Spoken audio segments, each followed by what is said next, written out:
Hello भाइयों।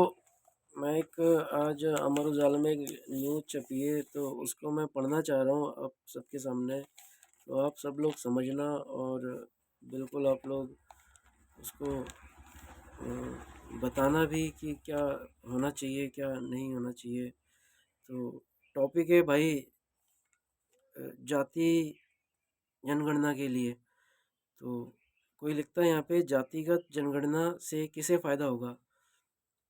तो जातिगत जनगणना से किसे फ़ायदा होगा तो ये समझना ज़रूरी है। तो इसे समझा जाना चाहिए कि सारे लोगों को, सारे आम नागरिकों को ये सोचना चाहिए कि अगर जाति जनगणना हो जाती है तो किसे फ़ायदा होगा और किसे नुकसान होगा। तो ये समझना ज़रूरी है।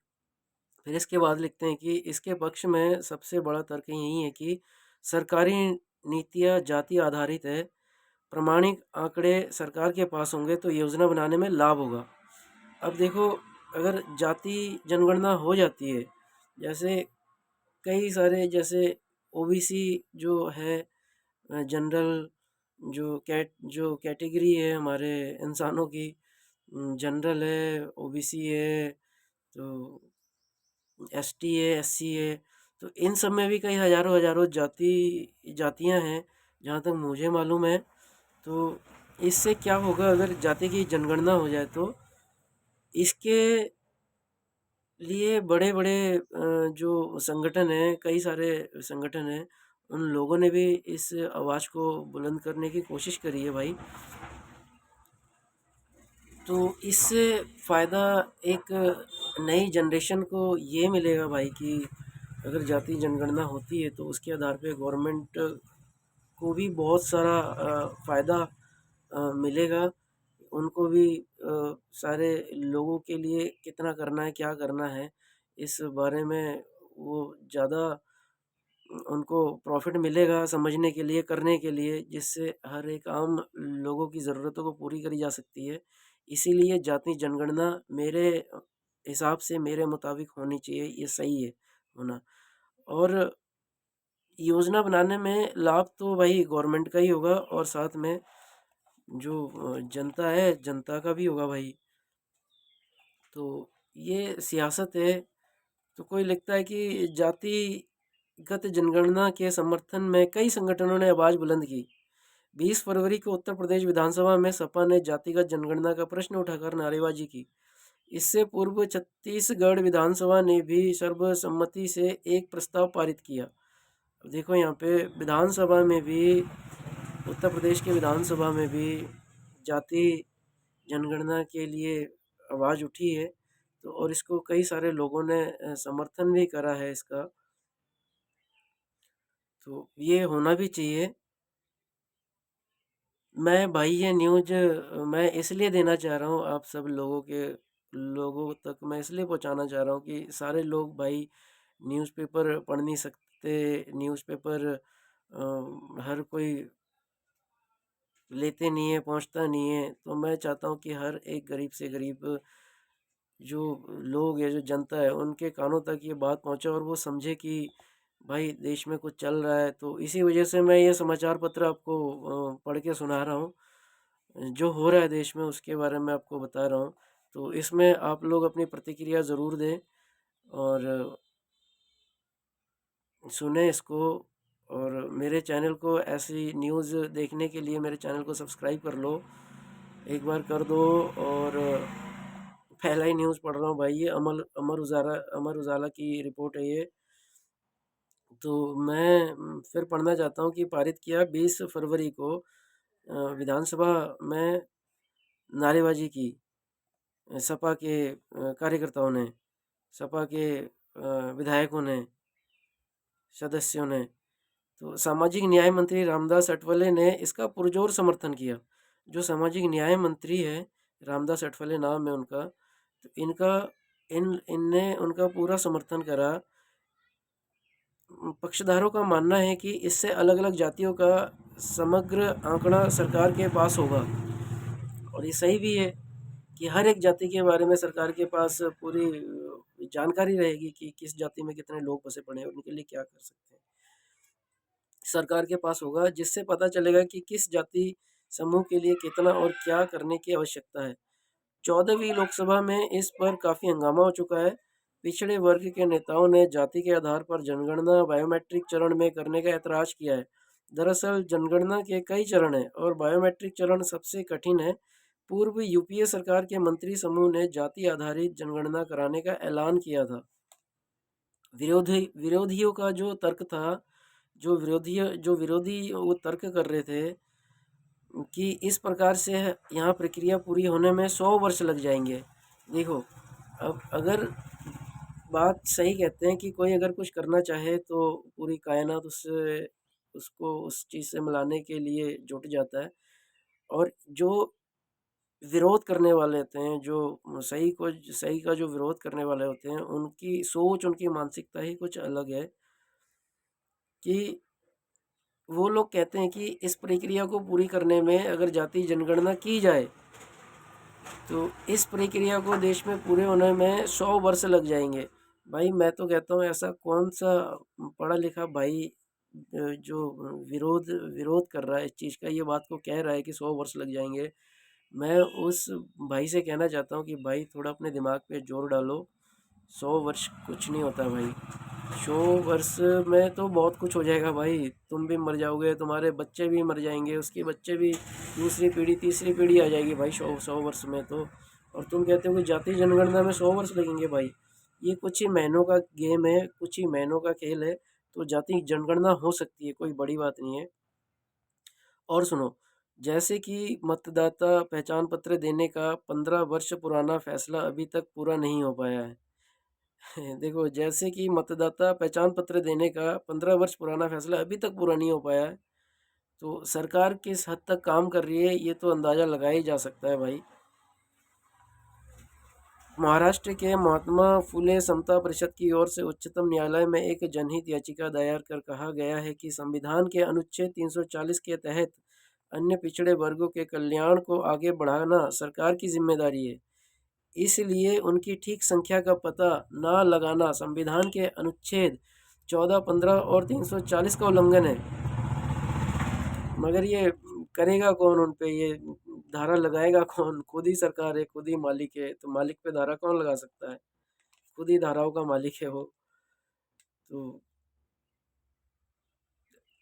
उल्लंघन, अगर पत, संख्या भी ठीक से पता ना लगा सके तो वो इस धारा में संविधान के उल्लंघन करता है संविधान का। जाति आधारित जनगणना के पक्ष में सबसे बड़ा तर्क यही है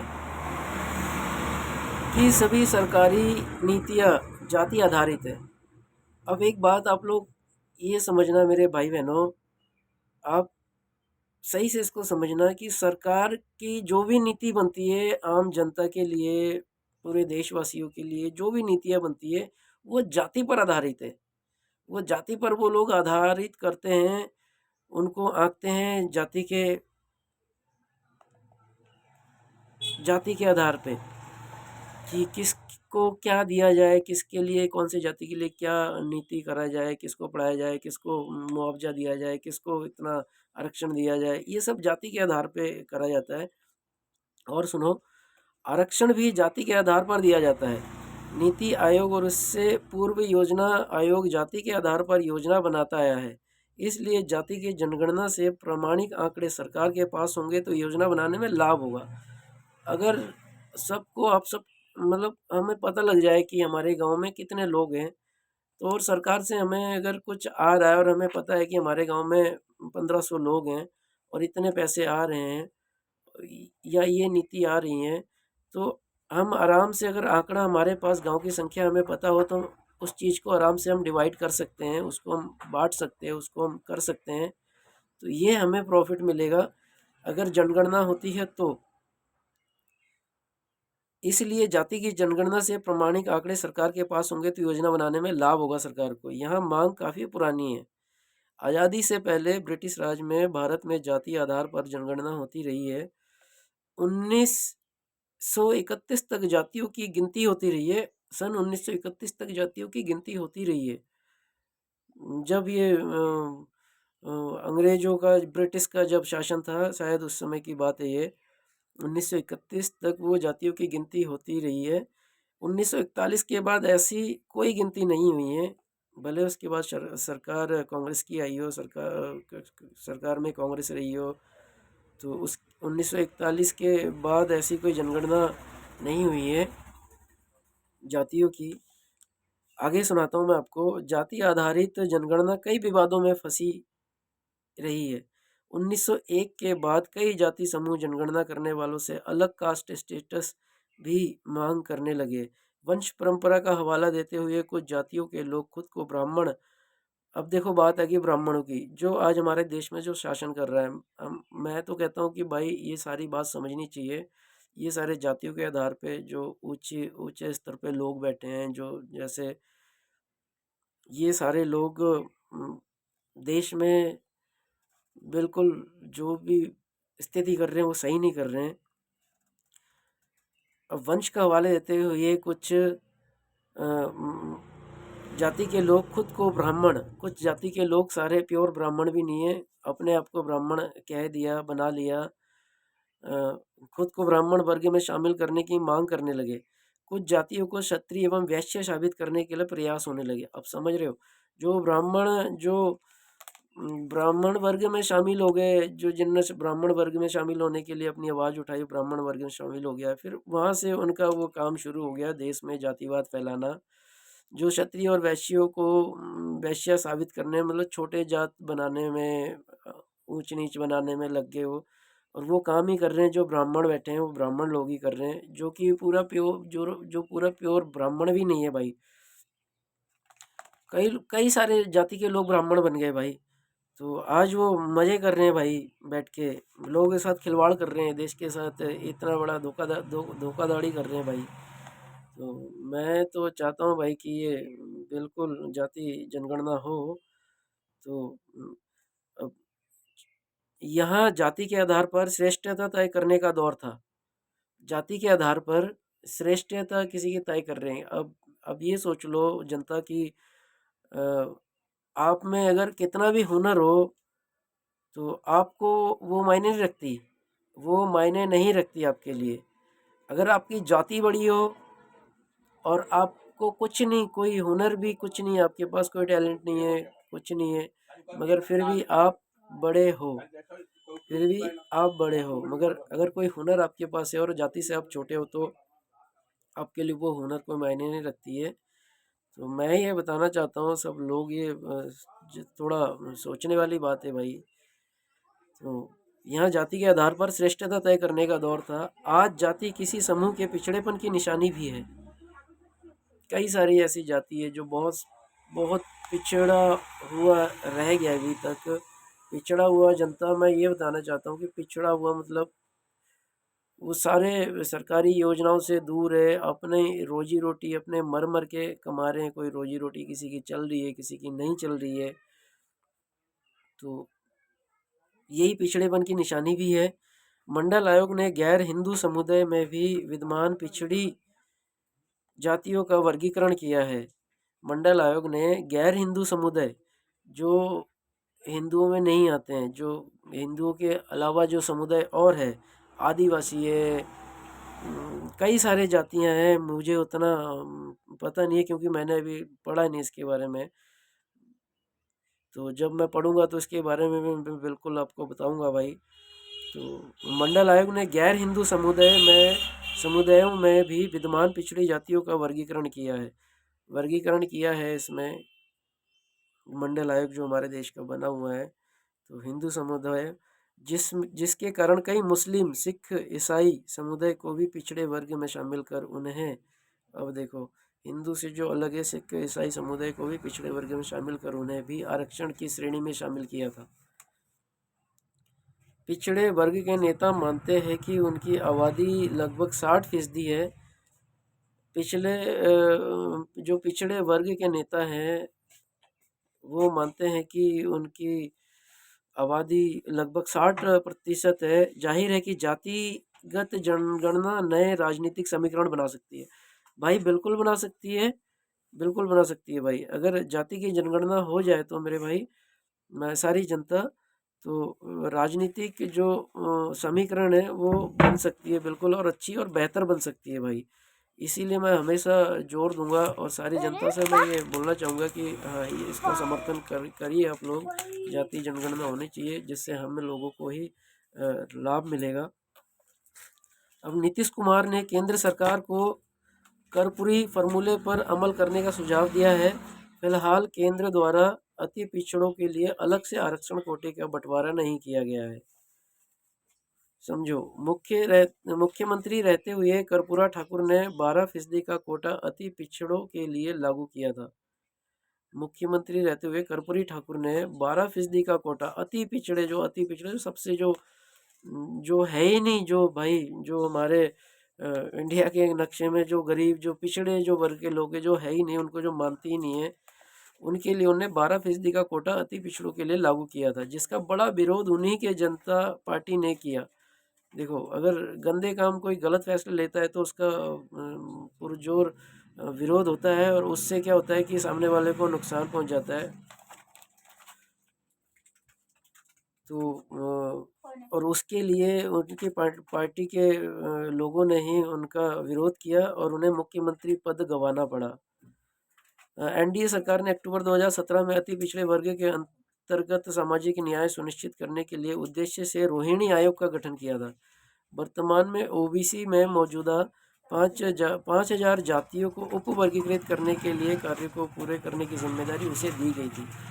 अब सोचो, खाली ओबीसी में अगर भाई जनता अगर सोचो कि अगर खाली ओबीसी कास्ट में ही अगर 5,000 जातियाँ हों, तो अगर सारे जातियों को अगर मिलाया जाए, अगर सारे वर्ग को अगर मिलाया जाए, तो कितनी लाखों जातियाँ बन जाएगी, ये आप समझ सकते हो। आधिकारिक तौर पर रोहिणी आयोग की रिपोर्ट प्रकाशित नहीं हो पाई थी। जानकारों के मुताबिक ओबीसी कोटे के 4 भागों में बांटने की संस्तुति गई है। ओबीसी कोटे को भी 4 भागों में बांटा जा रहा है भाई। जनरल है, ओबीसी है, एससी है, एसटी है। तो जो ओबीसी है वो खाली जो पहले ही तो 4 भाग है, जनरल, ओबीसी, एससी, एसटी, और इसमें भी ओबीसी के भी 4 भाग करे गए हैं। आंकड़े बताते हैं कि केवल पिछले 5 वर्षों में ओबीसी की 2,633 जातियों में खाली ओबीसी में ही 2,633 जातियां में 10 जाति समूह को कोटे का 25% 1/4 लाभ मिला है। 1,000 जाति समूह तो ऐसे भी रहे हैं, समझो जरा, 1,000 जाति समूह ऐसे भी रहे हैं जिन्हें इस कोटे से 1% भी लाभ नहीं मिला है। इससे नई असमानता पैदा हो गई है, होना ही है भाई। जब एक चीज़ अगर गवर्नमेंट अगर लागू करती हो तो वो सारे देश के लिए लागू होनी चाहिए, ना ही विशेष किसी खास जाति के लिए। तो अगर विशेष किसी खास जाति के लिए होता है तो वो उसमें फूट डालेगी और लोग तुम्हारा विरोध करेंगे। तो जनता, मैं ये बताना चाहता हूँ, अमर उजाला अखबार की ओर से ये न्यूज़ प्रकाशित हुई है, तो मैं ये बताना चाह रहा हूँ भाई कि आप लोग इसको सुने और थोड़ा ध्यान दें और देखें इसको। भाई मैं इस वीडियो को मैं यूट्यूब मैंने चैनल बनाया पारस अधिकारी के नाम से। आप भाई लोग प्लीज़ मेरा चैनल सब्सक्राइब करें, और मैं ऐसे ही आप लोगों को न्यूज़ देता रहूँगा। और आप लोग व्यूज़ दीजिए, देखिए, लाइक करिए, शेयर भी कर दो। सब्सक्राइब करना तो ज़रूरी है प्लीज़ भाई। बेल आइकॉन सारे ऑल भाई, मेरे को नहीं बताया, बस ऐसे ही।